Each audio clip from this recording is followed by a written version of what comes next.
جیسے مان لیجیے کچھ لوگ جیسے آگے آ بھی رہا ہے کہ بہت کمزور ہو گئے ہیں، بوڑھے ہو گئے ہیں، وہ آج کے ٹیکنالوجی سے واقف نہیں ہے، آج کے یہ جو مشینوں کا دور ہے اس سے واقف نہیں ہے، وہ تو پہلے کے زمانے کا علم ان کے پاس ہے اور آج کا دور بہت ترقی کر چکا ہے. تو وہ اب وہ کیا کریں، اپنے بیٹوں سے یا پھر اور جو اس طرح کا علم رکھتے ہیں ان سے اس کام کو انجام دیں. اور جس کے پاس یہ علم ہو اس کو چاہیے کہ وہ ٹالے نہیں، انکار نہیں کہ نہیں ابھی لکھ دیں گے اور کل لکھ دیں گے، پرسوں لکھ دیں گے. اکثر کیا ہوتا ہے گھر میں جیسے ماں باپ جو ہوتے ہیں وہ ان کے پاس یہ والی تعلیم نہیں ہے ٹیکنالوجی کی، سوشل میڈیا کی، ان چیزوں کی. اب وہ اپنے بچوں سے کہتے رہتے ہیں گھر کے لوگوں سے کہ ہمارا یہ کام کر دو، گھر کے بچے کیا ٹال رہے ہیں کہ کل کر دیں گے، پرسوں کر دیں گے. اس سے کیا ہوتا ہے بڑا نقصان ہو جاتا ہے نا. تو اس لیے چاہیے کہ اللہ تعالیٰ کہہ رہا ہے کہ انکار نہیں کرے وہ لکھنے والا، کہ وہ لکھے جبکہ اللہ تعالیٰ نے اس کو تعلیم دی ہے، اس کو سکھایا، اس کو چاہیے کہ اس کام کو انجام دے دے، تاکہ ایک ٹال مٹول سے کیا ہو جائے، انسان بھول بھی جاتا ہے، نقصانات بھی ہو جاتے ہیں، تاکہ وہ نقصان سے بچ سکیں. فَلْيَكْتُبْ تو اس کو چاہیے کہ وہ لکھ لے اسے. وَلْيُمْلِلِ الَّذِي عَلَيْهِ الْحَقُّ اور جس کے اوپر حق ہے اس کو چاہیے کہ وہ املا کرائے، یعنی جس کا معاملہ ہے حق ہے، یعنی جس نے دیا ہو یا جس نے لیا ہو، جس کے اوپر بھی حق بن رہا ہے وہ کیا کرے، اسے لکھوائے، اسے بول کر لکھوائے، املا کرائے کہ کتنا ہے، کس دن کا ہے، کس تاریخ کا ہے، کس انسان کا ہے، اس انسان کا نام، بہت سی چیزیں جو ضرورت ہوتی ہے ان چیزوں کی، وہ تمام چیزیں لکھ کر اسے کیا کرے، بول کر لکھوائے. لیکن اس سلسلے میں جو چیز یاد رکھنے کی ہے وہ کیا یاد رکھنے کی ہے، وَلْيَتَّقِ اللَّهَ رَبَّهُ.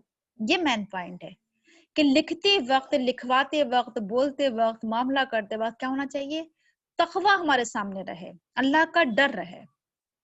اس سے انسان بے انصافی سے بچے گا، ناانصافی سے بچے گا، جھوٹ سے بچے گا، جھوٹ نہ لکھوائے، ظلم سے بچے گا، زیادتی سے بچے گا. تو تقویٰ کو اپنے سامنے رکھنا ہے اس سلسلے میں، لین دین کے معاملات میں، تجارت کے معاملات میں اور قرض کے معاملات میں. یہ مین چیز بار بار آ رہی ہے. وَلَا يَبْخَسْ مِنْهُ شَيْئًا اور کچھ بھی نہیں گھٹائے، کچھ بھی کم نہ کرے. ایسا نہ ہو کہ کیا کر دے کہ لیا تو بہت زیادہ اور لکھوا دیا بہت کم، یا دیا تو بہت کم لکھوا دیا بہت زیادہ، ہے نا. لکھتے وقت ہم نے اس کو کیا کر دیا، گھٹا دیا، کم کر دیا تاکہ ہمیں کم دینا پڑے. تو کہا جا رہا ہے کہ ولا یبخس منہ شیئا، کچھ بھی نہ گھٹائے، جتنا لیا ہو اتنا لکھوائے، ایک پیسہ بھی کم نہ کرے، ذرا سا بھی کم نہ کرے، تھوڑا سا بھی کم نہ کرے. اس لیے آپ دیکھتے ہوں گے شاید میرے خیال سے جو اکثر جو ریسیپٹ ہوتی ہیں، کسی بھی چیز کی رسیدیں ہوتی ہیں، اس پر جب لکھ کر آتا ہے ہم نے کسی کو کچھ دیا اور اس پر ایک رسید ہمیں ملتی ہے، اس پہ کیا لکھا ہوتا ہے، جتنا ہم نے دیا ہو اس کے آگے کیا لکھا ہوتا ہے، اونلی لکھا ہوتا ہے نا.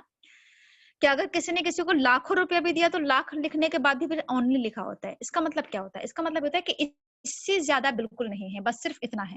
یہ بہت اہم چیز ہوتی ہے، یہ ضرور لکھا ہوتا ہے یہ ہر رسید کے اوپر کہ اس سے زیادہ نہیں ہے، بس اتنا ہی ہے، تاکہ کوئی انسان یہ دعویٰ نہ کر سکے کہ نہیں اس سے بھی زیادہ ایک پیسہ تھا، ایک روپیہ تھا، یا اتنے تھے، تاکہ کوئی انسان یہ دعویٰ نہ کر سکے، اس لیے اونلی لکھا جاتا ہے نا. تو یہ بہت اہم چیز ہے یہ. تو اسی نے کہا جا رہا ہے کہ ولا یبخس منہ شیئا، کچھ بھی کم نہ کرے، اس میں سے گھٹائے نہیں.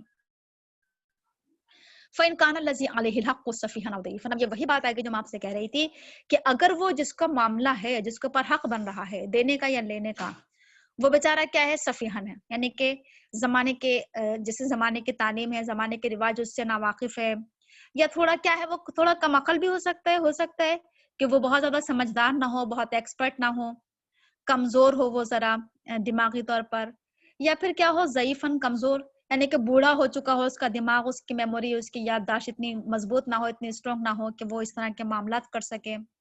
تو اگر ایسا شخص ہے، اولا یستطیع ان یمل، یا پھر وہ اتنا ہے کہ وہ اب بولنے کی بھی استطاعت نہیں رکھتا، بہت بوڑھا ہو چکا ہے اور معاملات اس کے ہیں، تو پھر کیا ہوگا، فلیملل ولیہ، پھر اس کا ولی املا کرائے گا، ولی لکھائے گا جو اس کا سرپرست ہوگا. اس کے بعد یعنی وہ شخص بوڑھا ہو چکا ہے، کمزور ہو چکا ہے، یا بیوقوف ہے، یا ابھی کیا ہے، ہو سکتا ہے کہ وہ بچہ ہو نا، اور اس کی جائیداد ہو، اس طرح کے معاملات ہوں، تو پھر جو اس کا ولی ہے، جو اس کا سرپرست ہے، جو اس کا ذمہ دار ہے، چاہے وہ اس کے بیٹے ہوں، چاہے وہ اس کے گھر کے جو افراد ہوں، کوئی بھی ہو سکتا ہے ولی میں، تو وہ کیا کرائے گا، اس معاملے کو کرائے گا، وہ اس معاملے کو لکھوائے، بلوائے، کچھ بھی کرے. لیکن کس طریقے سے لکھوائے گا اس کا ولی اور سرپرست، بالعدل، عدل کے ساتھ، انصاف کے ساتھ، نہ کم نہ زیادہ. اور اس سلسلے میں کہا جا رہا ہے کہ وَاسْتَشْهِدُوا شَهِيدَيْنِ مِن رِجَالِكُمْ، 2 گواہ مقرر کر لو اپنے مردوں میں سے. یعنی لین دین کے معاملات جو ہوتے ہیں، جائیداد کے معاملات ہوں، پراپرٹی ہو، یا اس طرح کے نکاح کے معاملات بھی ہو سکتے ہیں، اور بھی بہت سارے اس طرح کے لین دین کے ہو سکتے ہیں، خرید و فروخت کے، قرض کے. تو اس سلسلے میں ہونا یہ چاہیے کہ 2 گواہ ہونا چاہیے، مردوں میں سے 2 گواہ ہونا چاہیے. اور اگر مردوں میں سے 2 گواہ نہ مل پائیں تو پھر 1 مرد اور 2 عورتیں جنہیں تم گواہ بنانا پسند کرو، یعنی جن کے اوپر تمہیں اعتماد ہو، یقین ہو، جس سے تم خوش ہوتے ہو کہ ہاں یہ صحیح گواہی دے پائیں گے، یہ انصاف کی بات کہیں گے، یہ جھوٹ نہیں بولیں گے، یہ بے ایمان نہیں ہے، ایماندار شخص ہیں یہ، جنہیں تم پسند کرتے ہو کہ یہ گواہ ہونا چاہیے، انہیں تم گواہ بنا لو. اب یہ بات جو کہی گئی کہ ہاں 1 مرد اور 2 عورتیں، اس کی وجہ اللہ تعالیٰ یہ بتا رہا ہے کہ انتدلّ احدہما فتذکر احدہما الاخری، کہ اگر اس میں سے ایک عورت بھول جائے، گمراہ ہو جائے، بھٹک جائے، تو دوسری اس کو یاد دلا دے. یعنی ہم سب جانتے ہیں، میں نے آپ سے شروع میں یہ بات کہی تھی کہ عورتیں جو ہوتی ہیں، عام طور پر ہم سب جانتے ہیں کہ عورتیں گھریلو عورتیں ہوتی ہیں. اکثر کیا ہوتا ہے کہ عورتوں کا تجارت سے، بزنس سے، لین دین سے، خرید و فروخت سے، ہے نا، شیئر بازار اور بہت سارے اس طرح کے قرض کے معاملات، ان سب چیزوں سے عورتوں کا زیادہ کوئی تعلق نہیں ہوتا ہے.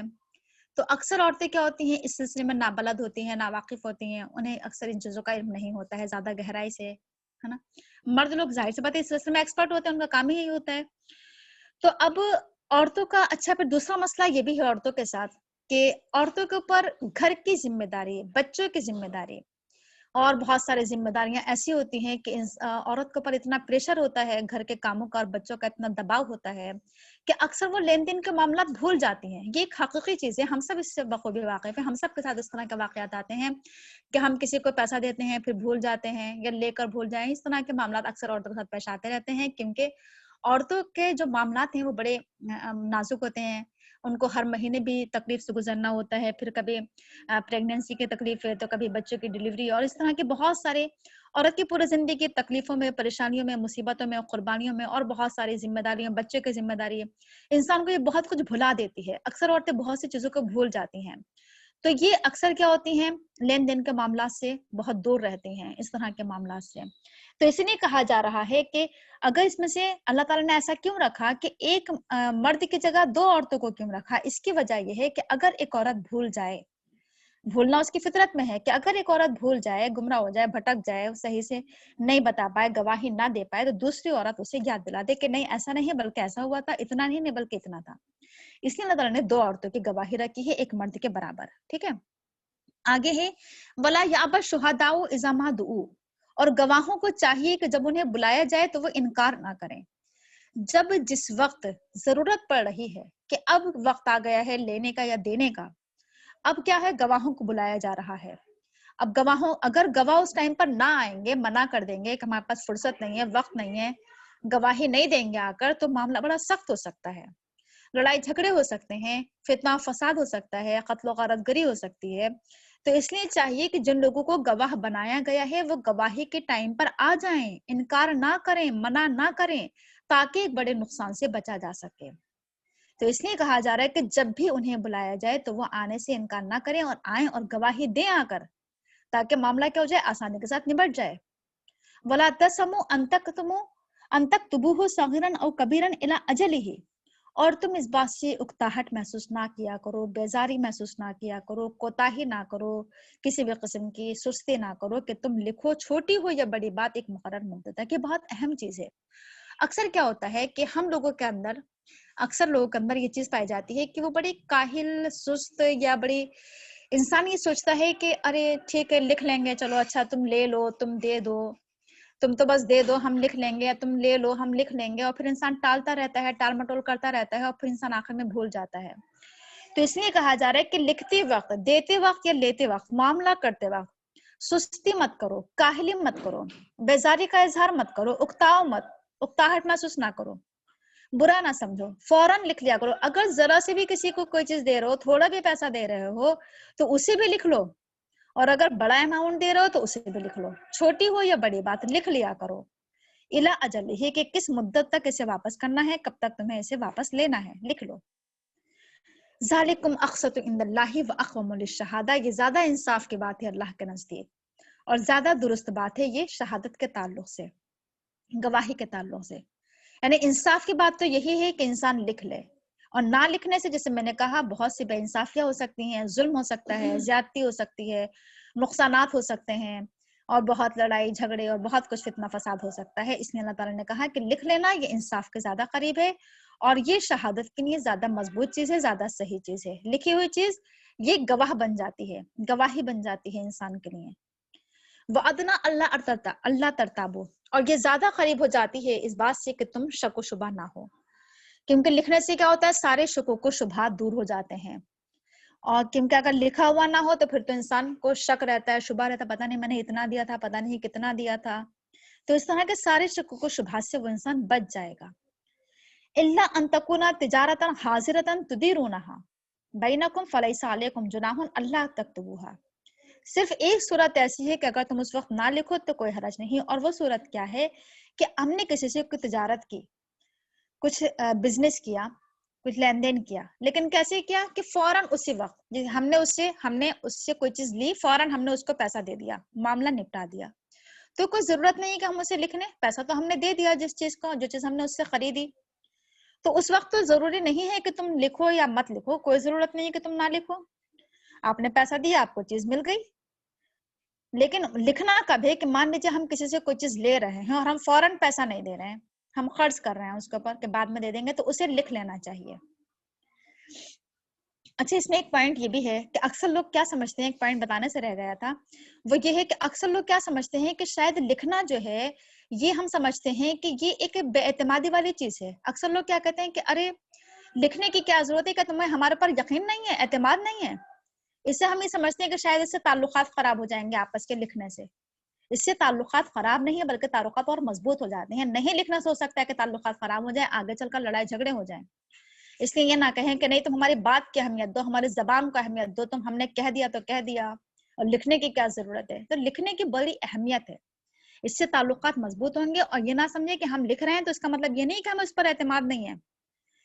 اس کا یہ اصل میں اللہ تعالیٰ کا جو یہ حکم ہے اس کے اندر بڑی حکمت ہے، بڑے فائدے ہیں، بڑی مصلحت ہیں اگر انسان اس میں غور و فکر کر لے. تو بہرحال یہ بات آپ کے سامنے آ گئی کہ سامنے سے لین دین ہو رہا ہے، پیسہ دیا، چیز مل گئی، تو پھر کیا ہوا، کوئی لکھنے کی ضرورت نہیں ہے. آگے ہے وَأَشْهِدُوا إِذَا تَبَايَعْتُمْ، اور تم گواہ بنا لیا کرو جب تم آپس میں خرید و فروخت کیا کرو. جیسے اکثر کیا ہوتا ہے زمینوں کے معاملات ہوتے ہیں، زمین کو خریدنا اور بیچنا ہے نا، یا اس کے علاوہ اور بہت بڑی بڑی چیزیں ہوتی ہیں، بڑے بڑے بزنس ہوتے ہیں، جیسے میں نے کہا شیئر بازار ہوتے ہیں، اس طرح کی جو چیزیں ہوتی ہیں، بڑے بڑے لین دین، اس میں کیا ہونا چاہیے، گواہ بنا لو جب تم آپس میں کوئی بڑی چیز خریدا کرو یا بیچا کرو. ولا یضار کاتب ولا شہید، اور چاہیے کہ نقصان نہ پہنچایا جائے، تکلیف نہ پہنچایا جائے، ستایا نہ جائے، نہ لکھنے والے کو نہ گواہ کو. مان لیجیے کہ جس سے ہم نے لکھوایا، ہم نے اسے مجبور کر دیا لکھنے والے کو کہ نہیں تم اتنا نہیں بلکہ اتنا لکھو، ہم نے اس سے جھوٹ لکھوا دیا. یا ہم نے جو کسی انسان سے کسی کے سامنے تو لکھوا لیا کہ چلو ٹھیک ہے اتنا اور اتنا، اب بعد میں جب وہ انسان چلا گیا تو لکھنے والے کو ہم نے مجبور کیا کہ نہیں تم اتنا کر دو، اتنا مت کرو، اس سے ہم نے مٹوا کر اسے کٹوا کر ہم نے کچھ اور لکھوا دیا. تو یہ جو ہم کر رہے ہیں کاتب کے ساتھ، لکھنے والے کے ساتھ، یہ ہم کیا کر رہے ہیں، اسے نقصان پہنچانا، ستا رہے ہیں، پریشان کر رہے ہیں، اس پر پریشر بنا رہے ہیں. یا اسی طریقے سے ولا شہید، کوئی گواہ ہے، ہم نے اس گواہ کو کیا کر لیا، اپنے انڈر میں لے لیا، اپنے اس میں جھانسے میں لے لیا. ہم نے کہا کہ جب گواہی دینے کا نمبر ہے تو تم یہ کہہ دینا، جھوٹ بول دینا، ایسا کر دینا. اس پر ہم پریشر بنا رہے ہیں، اسے ہم کچھ رشوت دے رہے ہیں، کچھ پیسہ دے رہے ہیں کہ ہمارے حق میں بول دینا. تو کہا جا رہا ہے کہ ولا یدار کاتب ولا شہید، نہ تو تم ستاؤ لکھنے والے کو، نہ ستاؤ گواہ کو. وَإِن تَفْعَلُوا، اگر تم ایسا کرو گے، فَإِنَّهُ فُسُوقٌ بِكُمْ، تو گناہ تمہارے اوپر ہوگا. تم اس سے جھوٹ بلوا رہے ہو، تم اس سے ظلم کروا رہے ہو، تم اس سے زیادتی کروا رہے ہو، تم اس سے غلط بات لکھوا رہے ہو یا بلوا رہے ہو، تو اس کا گناہ تمہیں ہوگا. اس لیے اللہ تعالیٰ کہہ رہا ہے کہ وَاتَّقُوا اللَّهَ، اللہ سے ڈرو. وَيُعَلِّمُكُمُ اللَّهُ، اللہ تمہیں تعلیم دے رہا ہے، سکھا رہا ہے. اس آیت کو پڑھ کر کتنا احساس ہو رہا ہے کہ اللہ تعالیٰ کتنی معمولی معمولی چیزیں، چھوٹی چھوٹی باتیں جس کو ہم کو کبھی ہم نے کوئی اہمیت نہیں دی، جن چیزوں کا ہم نے معمولی سمجھا، کمتر سمجھا، ہم نے سمجھا کہ یہ تو کوئی اہم چیز ہی نہیں ہے، اللہ تعالیٰ یہ تک ہمیں سکھا رہا ہے. کتنا بڑا معلم اللہ تعالیٰ ہمارا ہے نا، کتنا اللہ تعالیٰ مشفق ہے، مہربان ہے ہمارے اوپر. وَيُعَلِّمُكُمُ اللَّهُ، اللہ کا احسان مانے، اللہ کی محبت ہمارے دل میں بڑھنا چاہیے کہ اللہ تعالیٰ ہمارے پر کتنا مہربان مشفق ہے، محبت کرنے والا. اللہ تعالیٰ ہمیں چھوٹی چھوٹی چیزیں سکھاتا ہے، چھوٹی چھوٹی باتیں سکھا رہا ہے.